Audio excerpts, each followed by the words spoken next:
내 마음을 알아야 세상 속에서 나답게 설 수 있습니다. 나와 세상을 잇는 마음의 이야기. 황상민의 심리상담소. 안녕하세요. 황상민의 심리상담소. 자, 오늘은 마치 겨울에 한파가 찾아온 것처럼 아주 춥다고 뉴스에서만 이야기하는데, 어떻게 오늘 열반갑에 마실 나오신 두 분은 저는 아직 봄입니다. 그러네요. 새 옷을 사가지고 완전히 개화기 시대의 신식 여성의 전통적인 아름다움을 우리 별빛 정인님이 너무나 잘 보여주시는 지금 옷을 입고 나오셨네요. 오늘 어떻게 이런 의상을 입고 나오게 되셨나요?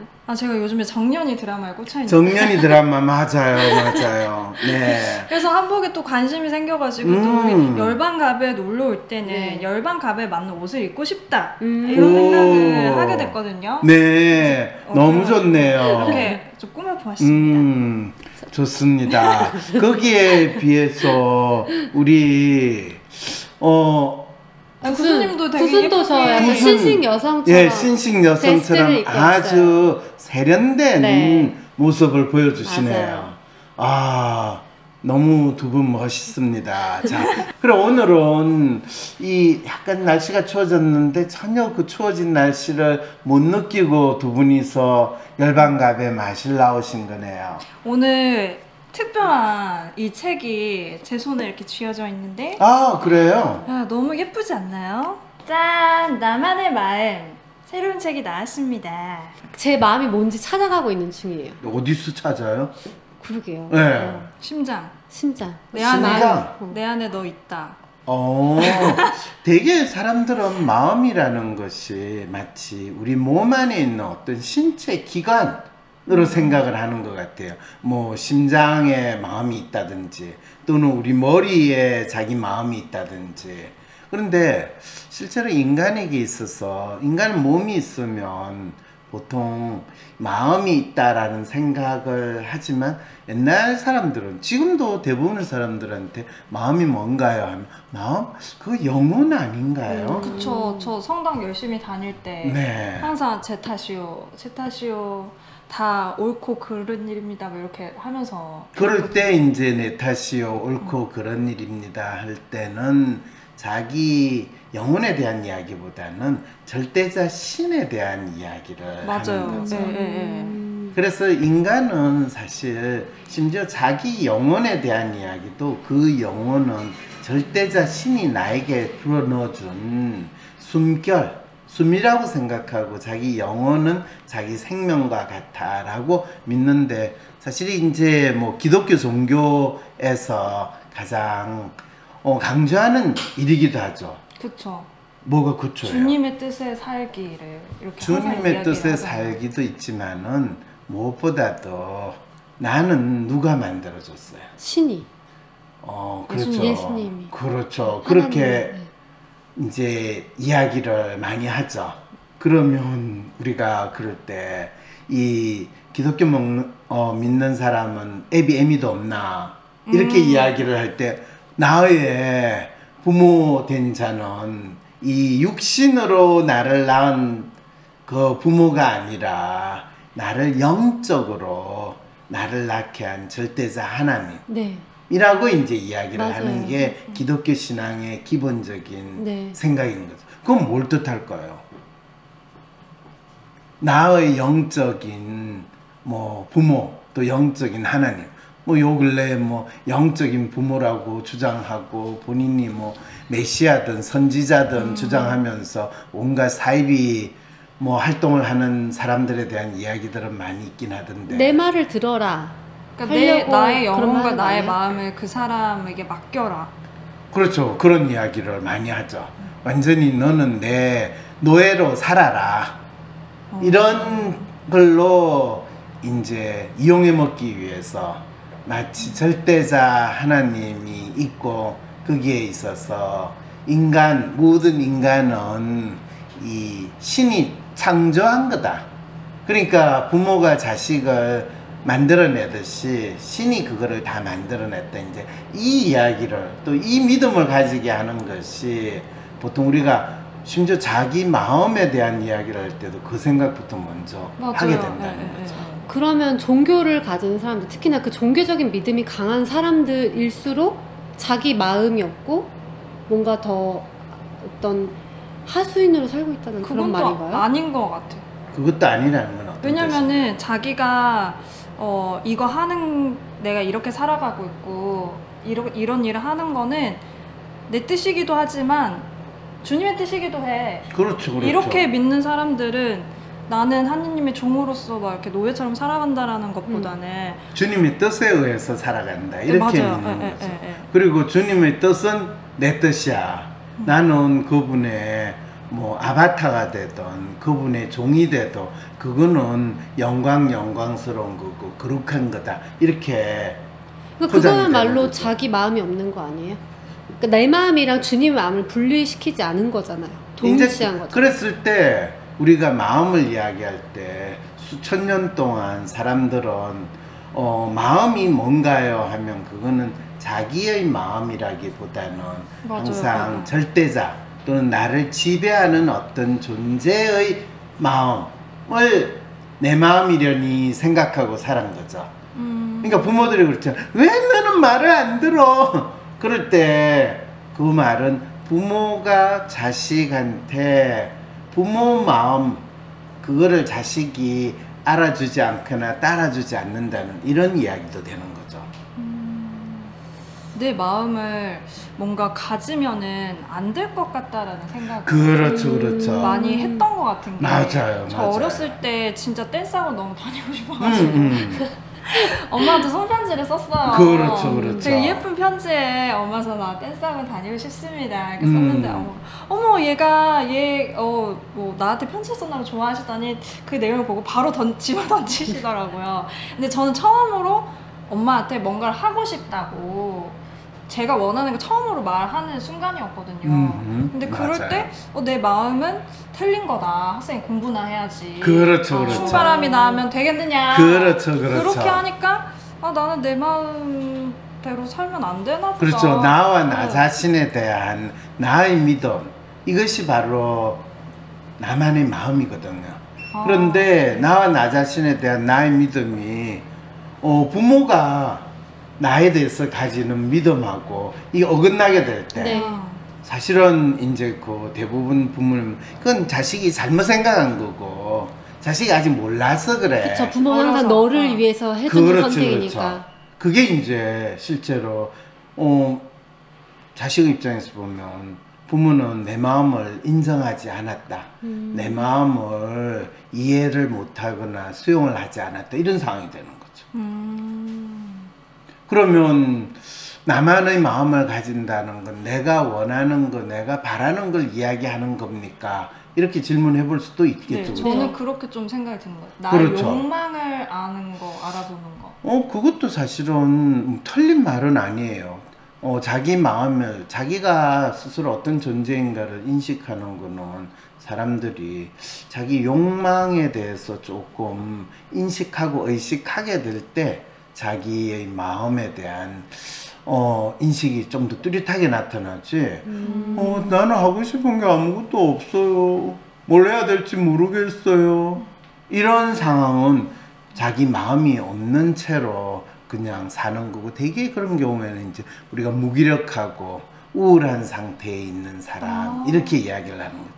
그 우울하다 이런 것들을 이 책에서는 마음의 아픔이라고 이야기하는 그렇죠, 것 같은데 그렇죠. 근데 우울하다 그러면 주변에서는 정신과 가봐 이런 이야기를 주로 한단 말이에요. 그거는 이제 사람들이 마음이 아프다 뭐 그런 거를 그건 정신병이라고 믿게 되고 또 정신과 병원에 가서 정신과 약을 먹으면 멍하게 있고 그냥 계속 잠을 자게 되고 그러니까 그거를 마치 날뛰는 마음들이 그래도 안정이 되니까. 그게 날뛰는 마음이 안정이 된 건가요? 아니면 그냥 이 진정제를 받아가지고 그게 진정이 되거나 마취제를 받아서 거의 마취된 상태에 있는 건가요? 그러니까 우울한 거보다는 차라리 그렇게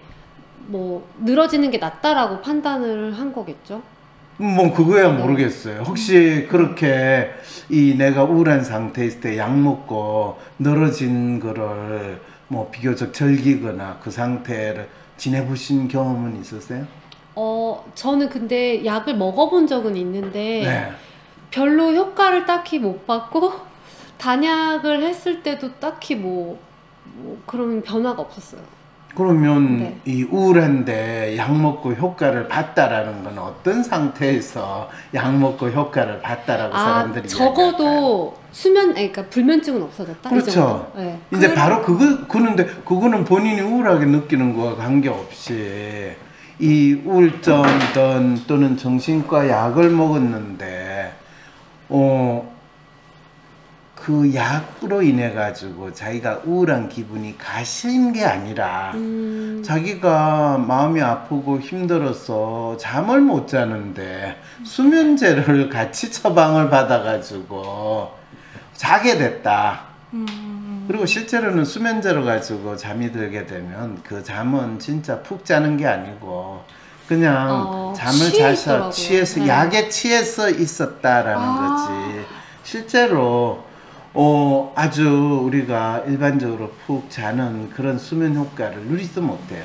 그래서 항상 그냥 이 기운이 없고 늘어지는 거는 마찬가지예요. 그러니까 감기약 저는 독한 거 먹었을 때도 멍하니 있는 그런 느낌으로. 왜냐면 되게 약을 줄 때는 감기약이라서 감기에 정상에 작동하는 약만 주는 게 아니라 수면제에 해당하는 약도 함께 있고. 주거든요. 그래서 나는 이게 뭐야 이게 약 먹었는데 낫는 것 같은 느낌이라기보다는 항상 그냥 멍한 느낌이었거든요.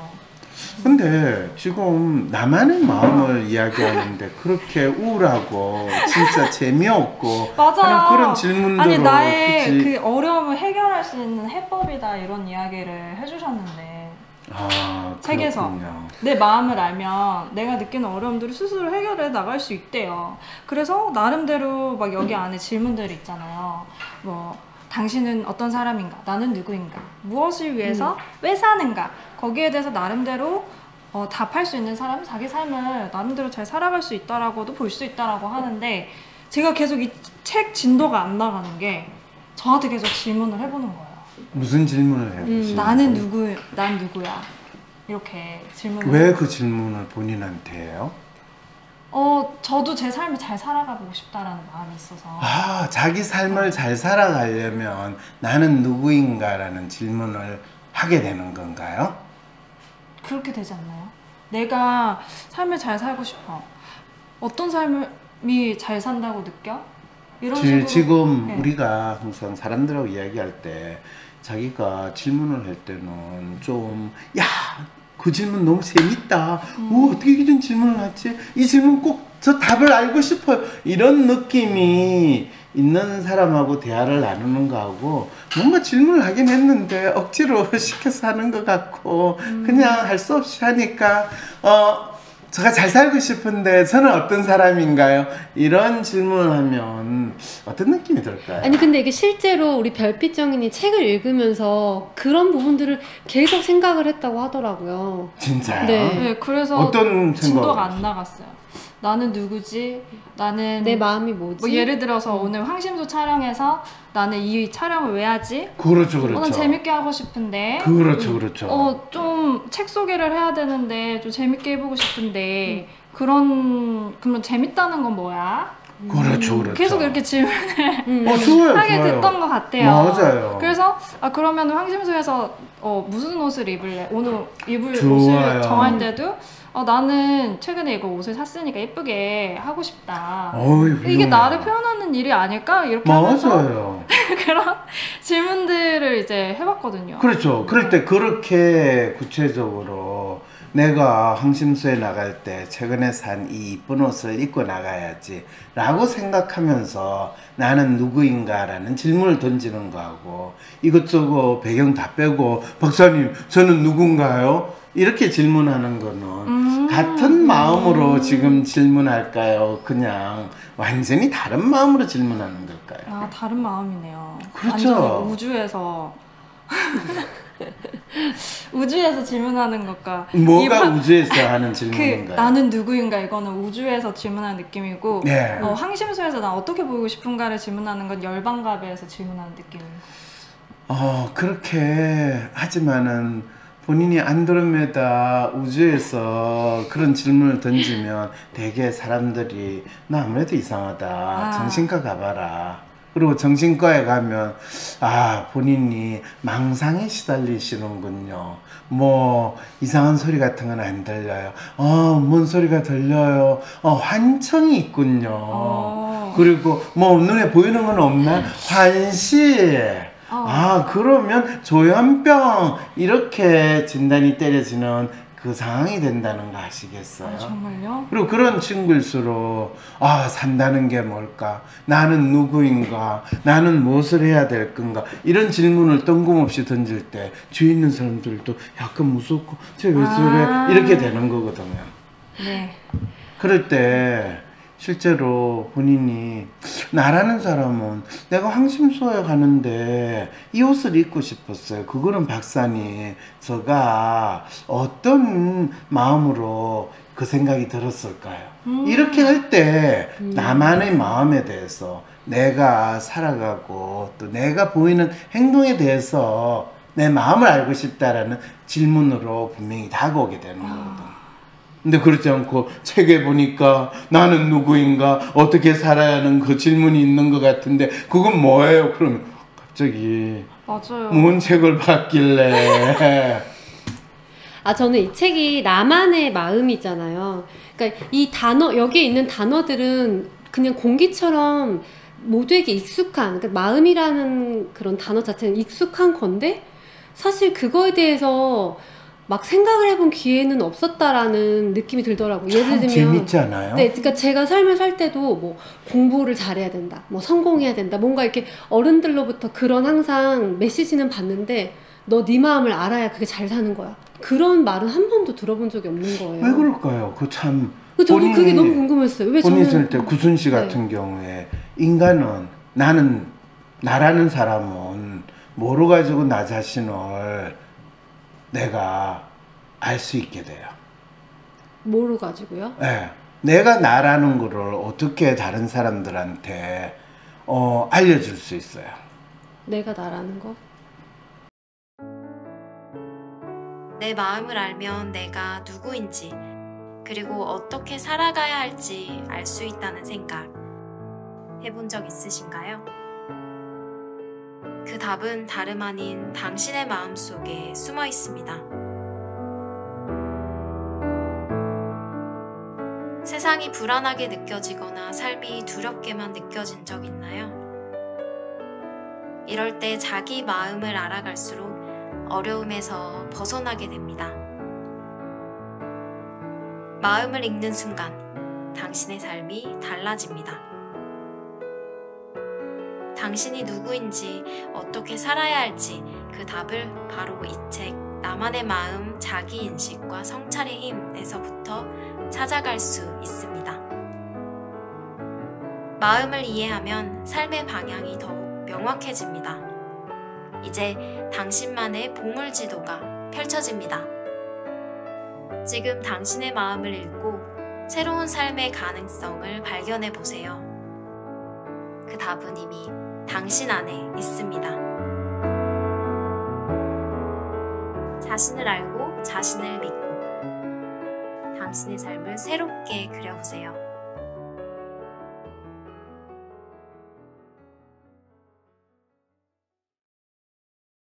공부를 잘해야 된다, 뭐 성공해야 된다, 뭔가 이렇게 어른들로부터 그런 항상 메시지는 받는데 너 네 마음을 알아야 그게 잘 사는 거야. 그런 말은 한 번도 들어본 적이 없는 거예요. 왜 그럴까요? 그 참 저는 그게 너무 궁금했어요. 왜 본인 저는 있을 때 구순 씨 같은 경우에 인간은 나라는 사람은 뭐로 가지고 나 자신을 내가 알 수 있게 돼요. 뭐로 가지고요? 네. 내가 나라는 거를 어떻게 다른 사람들한테 알려줄 수 있어요. 내가 나라는 거? 그거를 이제 네. 우리가 조금 철학적으로 네. 또는 심리학적으로 인식을 네. 한다. 이제 이렇게 표현하거든요. 자신에 대한 인식. 네. 꼬마애가 네. 뭐 태어난 지 얼마 안 되는 꼬마도 네. 자기가 네. 다른 사람하고 다른 자기 자신에 대한 인식이 있을까? 뭐 이렇게 이야기하면 심리학에서는 아이가 거울을 봤을 때 그 거울 속에 있는 그 아이가 자기 자신이라고 할까? 아니면 거울 속에 또 다른 꼬마가 있어. 예! 너 가! 나 우리 엄마하고 같이 있을 거야. 처음에는 타인이라고 생각하죠. 타인이라고 생각하죠. 그러면 거울 속에 있는 그 꼬마가 나라는 거를 어떻게 확인할 수 있을까요? 그게 몇 개월이 지나면 알 수 있다던데. 네, 몇 개월이 지나면 알 수 네. 있다던데. 6개월인가? 내가 오른손을 흔들었는데 이 손이 같이 흔들리는 걸 보고 그게 이제 오. 보통 거울 속에 있는 자기를 인식하는 하나의 뭐 이 단서나 증거라고 그러는데 실제로 가장 재미있게 심리학에서 그걸 확인하는 방법은 애한테 여기에다가 빨간 뭐를? 루즈 같은 거를 묻혀놔요. 아. 그러면 애가 거울을 탁 보잖아요. 그죠? 그럼 거울에 있는 빨간 루즈에 코에 손이 가면 아직 그 거울 속에 있는 아이와 자기 자신을 분리를 하지 못하는 상황이고 자기 코를 그걸 보고 만지면- 자기 코를 만지면 아. 이제 귀여워. 자기 자신을 인식하고 거울 속에 있는 것이 자기 모습이라는 걸 알게 된다. 그래서 이제 한 인간이 자기가 어떤 존재라는 거, 자기가 남과 구분되는 존재라는 걸 가장 인식하게 되는 거. 그게 사실은 태어난 지 돌 무렵도 네. 안 됐어도 아이한테 그게 나타난다라고 아. 이야기를 하거든요. 그래서 이제 꼬마 뭐 한 2, 3개월 되고 보일까? 뭐 그러면 웃어봐 그러면서 이 돌보는 사람이나 또는 가족이 막 아이한테 막 웃는 표정을 지으면 아이가 막 생긋생긋 웃고 인상 막 쓰고 이러면 울고. 아이가 막 울고 네. 근데 우리는 이제 아이가 얼굴 네가 그렇게 흉악하게 하니까 무서워서 우는 거야 이러는데 네. 사실은 재밌는 게 이 돌 정도 되는 때까지 아이들은 자기가 보는 대상을 특히 사람 얼굴 같은 경우에는 비슷하게 따라하려고 하는 보통 우리가 그걸 모방이라고 표현하는데 그렇게 해요. 그래서 애들을 보면서 싱긋이 웃거나 웃는 표정을 지으면 애도 그냥 반드시 따라하죠. 미소를 짓고 인상 쓰거나 그러면 애가 자기도 인상 팍 쓰거나 아니면 그냥 울어버리는 게 왜냐하면 자기를 표현하는 게 아직 세분화되지 않으니까 그냥 막 웃거나 울거나 하는 이제 이런 척으로 단순하게 나타나는 다라고 이제 발달 심리학에서 항상 네. 그런 아이들이 커가는 과정이라는 것은 신체적으로 우리 몸이 성장하는 것뿐만 아니라 그 사람의 그 아이의 마음도 성장한다라는 의미로서 인간은 몸과 마음을 가진 존재다라는 것을 이야기하는 거고 인간의 신체에 대해서 뭐 신체가 아프다든지 신체에 문제가 있는 거는 의사들, 의학이라는 데서 이제 그 신체가 아픈 거를 다룬다면 심리학이라는 것은 마음, 또 마음이 아픈 것을 다루는 것이 심리자 심리학이다라고 하는 게 지금 20세기에 들어와서 심리학이라는 학문이 생겨나고 또 발전해온 과정이기도 하다는 거죠. 그럼 마음이 아프면 심리학자를 찾아가면 되는 건가요? 심리 상담을 받아야 됩니다라든지 심리 상담을 받으세요라는 이야기도 많이 있잖아요. 네. 저는 근데 책 읽으면서 좀 신기했던 게 박사님이 심리를 했을 때 처음에 사람의 마음을 읽을 생각하지 말라고 했다고. 보통 대학에 들어가서 심리학 개론이라고 해서 심리학을 처음 배울 때 교수님이 가장 먼저 강조하는 것은 여러분이 배우는 심리학은 독심술이 아니다라는 이야기를 먼저 해요. 독심술이라는 건 말 그대로 마음을 읽는 기술을 배우는 게 아니다. 근데 심리학을 대학에 들어가서 보통 고등학교 때까지는 심리학을 모르는 경우가 대부분이니까 대학교에 이제 이 문과 쪽에 또 사회과학이나 뭐 이런 쪽에서 가장 교양 과목으로 인기가 있는 게 심리학이에요. 네. 왜 한 번도 못 들어봤고 또 심리학 하면 말 그 자체로 심리학을 배우면 내 마음도 알 수 있을 것 같고 특히 다른 사람의 마음을 좀 맞아요. 내가 알 수 있을 것 같고 우리 엄마 아버지 마음은 별로 알고 싶진 않지만 옆집에 있는 뭐 영이나 좋아하는 친구. 순자의 마음은 내가 알 수 있겠다. 연애도 잘하고 싶고. 그니까요. 그렇죠. 그럴 때 우리 옆집에 사는 애슬이의 마음은 어떻게 할까? 심리학을 배우면 되지 않을까? 이런 생각을 맞아요. 하고 심리학 수업을 탁 들어갔는데 교수님이 그 이야기를 딱 던지는 거예요. 네. 그러니까 이 학생 입장에서는 되게 황당하죠. 아니 심리학을 배우면 사람의 마음을 알 수 있다고 해도 내가 이 심리학 책은 또 되게 두꺼워요. 네. 그 두꺼운 책을 한 줄 한 줄 읽어볼 마음이 생길 텐데 아니 그거는 심리학은 사람의 마음을 이런 게 아니래. 그럼 뭔가 싶어 들어보면 인간과 동물의 사고와 행동을 연구하는 과학이래요. 과학. 데카르트라는 혹시 철학자 이야기를 아. 들어본 적 있어요? 이름은 들어봤어요. 나는 생각한다. 고로 난 존재한다. 그 말이 상당히 우리 그냥 시험 치기 위해서 나는 생각한다고로 나는 존재한다 데카르트 이렇게 외우기만 했지 그게 무슨 그게 의미인지 그 말이네요. 내가 생각한다는 건 내 마음이 있다라는 거. 그러니까 나는 여기 존재한다라는 거. 그게 그 말이었어요?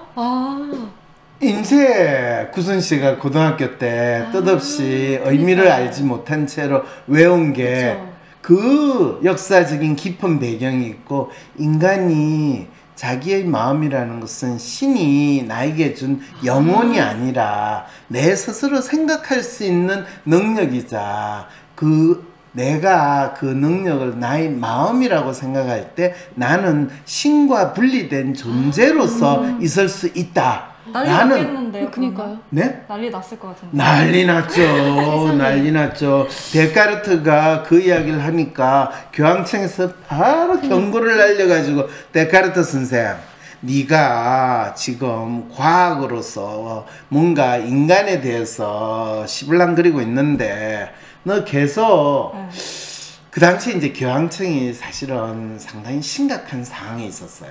왜냐하면 종교 전쟁이 나고 그러면서 이 교황청이 지배하는 캐톨릭이라고 그러죠. 이 구교에 대항해서 신교가 지금까지는 인간이 신과 교통하려면 사제가 있어야 된다. 직거래를 하면 안 되고 중간에 중개자로 사제를 끼워 넣어 가지고 사제만이 신과 이 이야기를 나누고 신의 계시를 받고 그 사제의 계시를 인간이 사제가 뭐라고 떠들어대면 네 그렇습니다 그리고 따라야 되는 왜 사제의 이야기는 하나님의 말씀이고 신의 말씀이라고 믿어야 된다고 했던 시대였거든요. 그렇죠.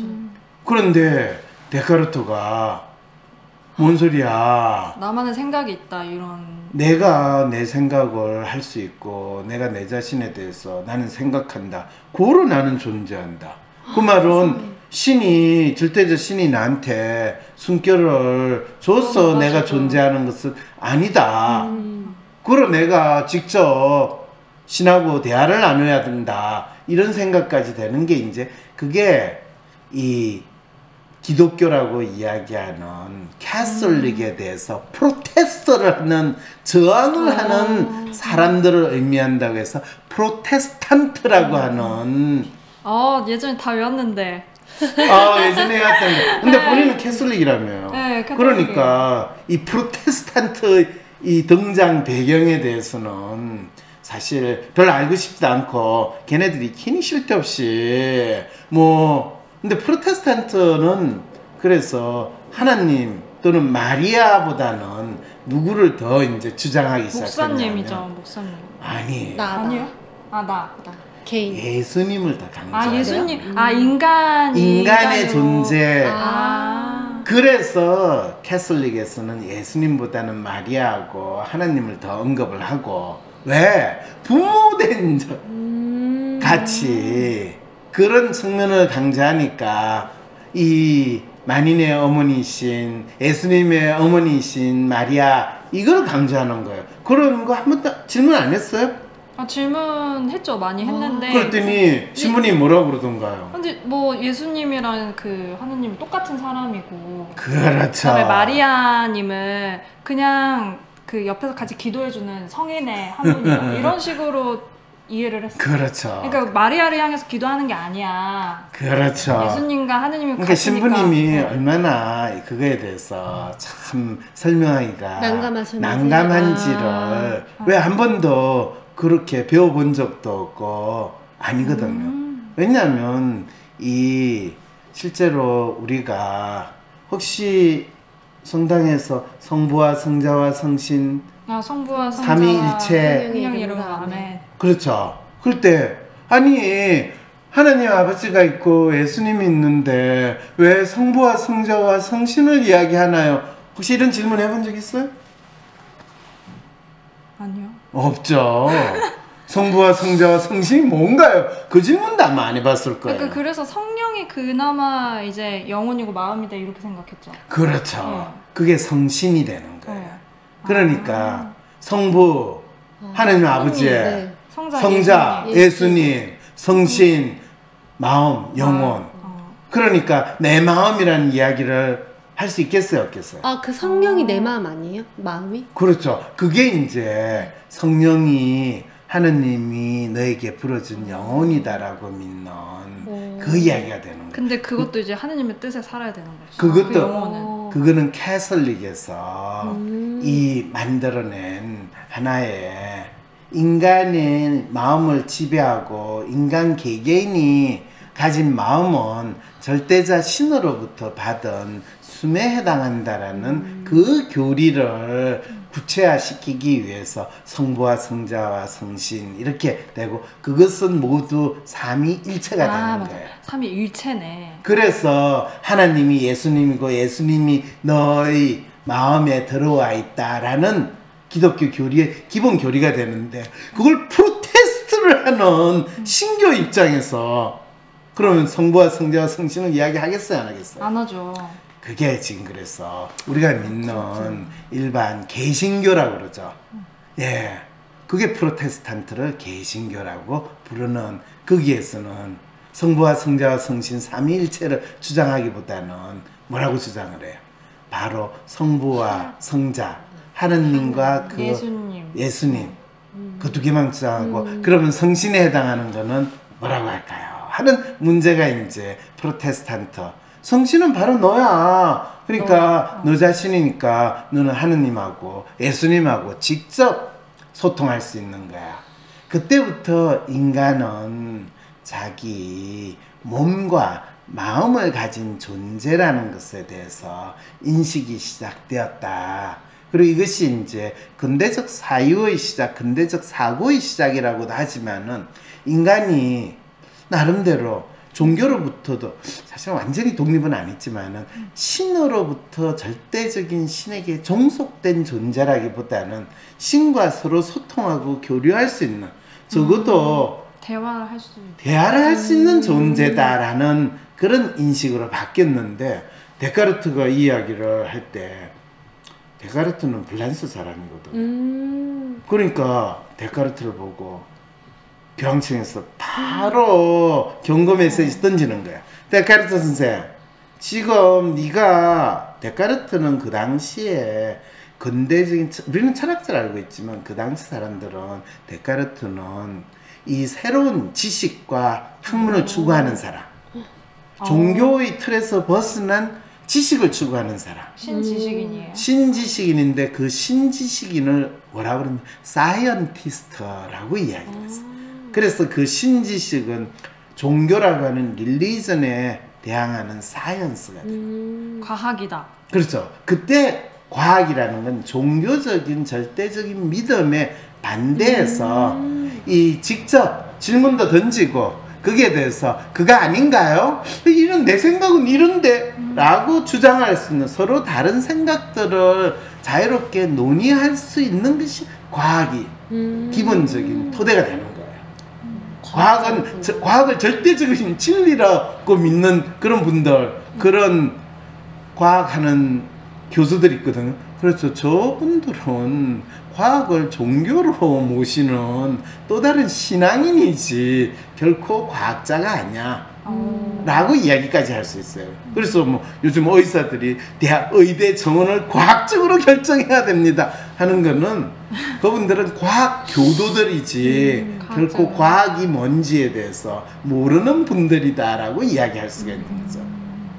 근데 어쨌든 간에 데카르트가 그 과학자라는 거를 아니까 데카르트한테 교황청 뭐라고 했냐면 네가 인간에 대해서 과학으로 탐구를 하는 거는 뭐 얼마든지 할 수 있어요. 그렇지만 인간을 탐구할 때 과학으로 탐구하는 건 몸에 대해서 몸에대해서만 해부하는 거는 허용을 해.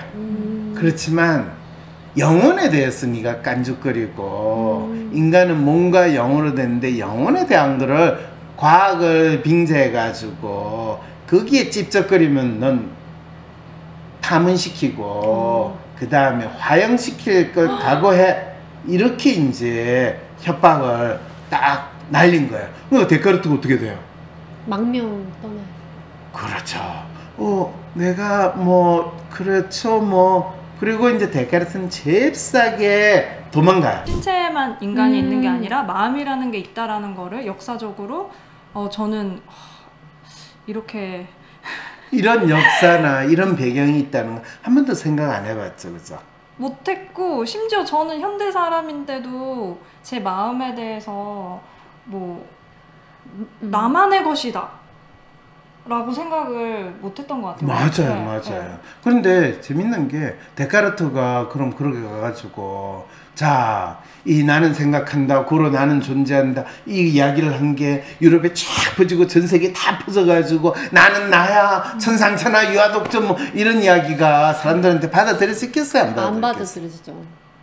안 받아들여져요. 데카르트가 그래서 참 안타까운 게 데카르트 그 생각이 사람들한테 쟤 뭐야? 쟤 뭔 소리 하는 거야? 라고 하지만 뭐 그래도 유럽에서 상당히 새로운 생각을 알리는 이야기를 하니까 와 인간이 몸도 있고 마음도 있대. 그리고 그건 자기가 어떻게 생각하느냐에 자기 존재를 인식할 수 있대. 얼마나 멋진 이야기예요. 생각으로 자기 존재를 인식할 수 있다. 그렇죠. 그럴 때 생각한다는 게 뭐예요? 그건 인간의 몸에 있는 영이 작동을 하는 건가요? 그럼 그건 영혼을 알게 되는 건가요?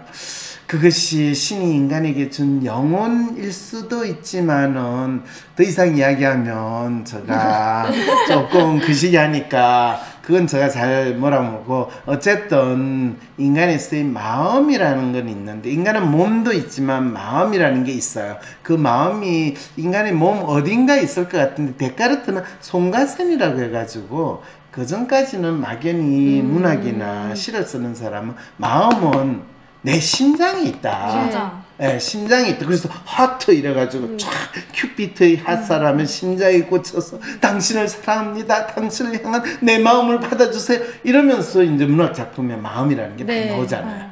그럴 때 그 마음이라는 게 뭔가라고 하면 그냥 사랑하는 마음 아니면 당신을 절리 좋아하는 마음, 숭배하는 마음 이러면서 사람들은 자기가 어떤 대상에 대해서 강한 열정 또는 욕망 이런 걸 표현할 때 나만의 마음이라고 인식을 한 게 뭐 100년 전이든 500년 전이든 1000년 전이든 아주 뭐 2000년 전 3000년 전의 사람들도 그리스 로마 신화에 나오는 신들도 그 마음을 표현한다는 것은 무엇에 대한 욕망을 표현한다 라고 표현을 했고 그리고 기독교 신앙에서는 개개인이 자기 마음을 인식하고 표현하는 것을 허용을 했을까요? 안 했을까요? 안 했죠. 그렇죠. 그거를 네 마음을 표현하지 말라는 표현이 아니라 욕망을 억제하라. 욕망을 절제하라. 맞아요. 욕망을 드러내면 그것은 사탄이다. 뭐 사탄의 유혹에 넘어간 거다. 이런 식으로 종교에서는 인간이 자기 욕망을 인식하고 그것을 자기의 마음으로 표현하고 또 마음이라고 인식하는 것 자체를 억압하는 게 수천 년 동안 종교가 인간을 지배하고 통제하는 방식이었다는 거예요. 이러니까 이제 마음이라는 게 어떤 느낌인지 확 들어와요. 네. 이렇게 마음의 역사는 생전 듣도 보도 못한 것 같아요. 네, 나만의 마음 이 책에 보면 그 마음의 역사에 대해서 이렇게까지 자세하진 않지만 아주 사실은 근대에 들어왔어. 근대라고 하면 18세기, 19세기를 지냈을 때 우리가 과학하면 이제 19세기가 아주 근대의 가장 꽃을 피웠다. 그리고 20세기를 우리는 현대라고 이야기하기 시작하거든요. 100년 전에 사람들 입장에서는 모든 인간이 생각하고 행동하는 건 신의 뜻에 의해서 이루어지는 거고 내가 보고 만지는 건 다 신이 만들어진 거다 라고 믿는 그 당시 사람들한테 네가 보고 만지는 거는 네가 그것을 어떻게 보느냐에 달려있고 네가 그것을 어떻게 믿고 싶느냐에 달려있다. 네가 어떻게 생각하느냐에 달려있다. 이 소리가 쟤 완전 미치고 황당한 소리네 라고 하는 느낌으로 온다는 거 이해가 되세요? 네. 마음이 무엇인가를 생각하는 것 자체가 수천 년 동안 인간은 자기가 마음을 가진 존재라는 걸 인식하기 시작한 게 19세기 그것도 중반이 넘어서야지 뚜렷이 나타나기 시작했다라는 것부터 여러분들이 먼저 역사적인 의미를 알아야지 나만의 마음을 안다라는 게 얼마나 힘들고 오랜 역사적인 배경이 필요했는가. 그래서 지금도 아직도 자기 마음 또 나만의 마음에 대해서 사람들은 사실 잘 인식하지 못하고 사는 것이 대부분의 사람이에요. 그래서 마음이 뭔가요? 마음 영혼요? 이렇게 이야기하는 분들은 여전히 19세기 수준에 있는 100년 전, 200년 전에 마음을 안다, 자기 자신을 인식한다 라는 그 정도 상황에 있다라고 생각하시면 돼요. 그리고 대부분 교회 열심히 다니면서 미션입니다 하거나 아니면 절에 가가지고 부처님께 비나입니다 하시는 분들의 경우, 그러니까 상당히 종교적으로 이 나름대로 헌신하시는 분들, 종교적인 믿음이 있으신 분들은 자기 마음이라는 걸 가지는 것 자체가 그거는 번뇌와 죄를 짓는 것이고 가능하면 나는 마음이 없고 마음을 비우고 그냥 신의 뜻이 나에게 어떻게 오는가. 뭐 정치인들이 국민의 뜻에 따르겠습니다, 국민의 뜻을 헤아리겠습니다 하는 그 정도 수준으로 산다라고 생각을 하면, 네가 보고 만지는 거는 네가 그것을 어떻게 보느냐에 달려있고 네가 그것을 어떻게 믿고 싶느냐에 달려있다. 네, 수고하셨습니다. 감사합니다. 매주 생생한 실제 마음 치료 사례를 통해 마음 읽기를 학습할 수 있는 기회. 나만의 마음, 자기 인식과 성찰의 힘 북콘서트와 함께하는 WPI 심리상담 사례 세미나. 내 마음을 등불 삼아 나를 찾아가는 여정. 삶이 막막하고 힘들고 어려울 때 우리는 어디에서 답을 찾아야 할까요? 나만의 마음, 자기 인식과 성찰의 힘 출간 기념을 맞아 11월 한 달 동안 WPI 심리상담 사례 세미나는 내 마음을 등불 삼아 나를 찾아가는 여정이라는 주제로 진행됩니다. 자신의 마음을 인식하고 내 마음을 통해 삶을 더 나은 방향으로 변화시키는 방법을 알 수 있는 시간. 자기 마음을 인식하고 성찰하는 것은 자기 삶의 주인이 되는 길을 만듭니다. 그리고 삶이 우리에게 주는 아픔으로부터 벗어나 회복할 수 있는 길을 찾게 됩니다. 매주 생생한 실제 마음 치료 사례를 통해 마음 읽기를 학습할 수 있는 기회. WPI 심리상담 사례 세미나를 통해 자신의 마음을 등불 삼아 성장하고 삶을 그려나가는 과정을 경험해보세요. 11월 10일 MZ세대의 나만의 마음 찾기. 의미 없는 일에 억지로 끌려다니는 것 같은데 이직할까요? 직장 생활을 하면 할수록 열정은 점점 사라지고 시키는 일만 대충 하고 의미 없는 일에 억지로 끌려다니는 것 같아요. 보여주기 위한 일을 하고 나면 자괴감이 너무 심해요. 더 이상 무기력하게 미래에 대해 불안해하며 지낼 수는 없을 것 같아요. 11월 17일 나만의 마음, 자기 인식과 성찰의 힘. 나와 세상을 잇는 마음의 이야기. 나만의 마음, 자기 인식과 성찰의 힘에 담긴 다양한 사례를 통해 자신을 더 깊이 이해하고 삶을 주도적으로 이끌어 나가는 방법을 알아봅니다. 11월 24일 공부와 관련된 아이의 마음 읽기. 자신은 소심하고 끈기 없고 공부도 못한다는 중2 학생의 아픔. 끈기도 없고 나태하고 공부도 잘 하지 못하고 숙제도 잘 못하고 어영부영 시간을 보내게 될 때가 많아요. 다른 사람도 이런 제 모습을 싫어하는 것 같은데 고치기가 어려워요. 이런 걱정과 고민을 안고 있는 중학생의 마음을 읽어봅니다. WPI 심리상담 사례 세미나는 심리상담과 심리치료사의 길을 꿈꾸는 분들, 그리고 마음의 MRI라고 불리는 WPI 검사를 통해 마음 치유사로서 성장하고자 하는 분들을 위한 특별한 수련의 시간입니다. 이 세미나는 단순히 상담을 배우는 자리가 아니라 자신의 마음을 읽고 이해하는 과정을 체험하며 전문 상담사로 나아가기 위한 진지한 탐색과 수련을 겸하는 기회입니다. WPI 창시자인 황산민 박사님의 실제 상담 사례를 바탕으로 구성된 이 세미나에서는 다양한 연령대와 배경을 가진 내담자의 사례와 상담 과정을 세밀하게 분석하며 내담자가 가진 믿음과 그로부터 파생된 삶의 어려움과 아픔을 파악하는 법을 배웁니다. 마치 내담자가 된 것처럼 타인의 상담 사례를 통해 자신의 마음을 읽는 연습을 함으로써 각자 자신의 삶 속 문제를 깊이 있게 바라보는 경험을 쌓을 수 있습니다. 이 세미나에서는 심리 상담의 기본 원리를 넘어 WPI 심리 상담 모델을 실제 사례에 적용하는 실습이 이루어지며 내담자의 심리적 신념을 이해하고 해석하는 가추법 등의 전문적 사고방식을 연습하게 됩니다. 또한 실시간 질의응답을 통해 황상민 박사님이 내담자의 마음을 읽어내고 문제를 해결해 나가는 과정을 직접 배우며 마음 읽기와 상담의 기술을 구체적으로 체득할 수 있습니다.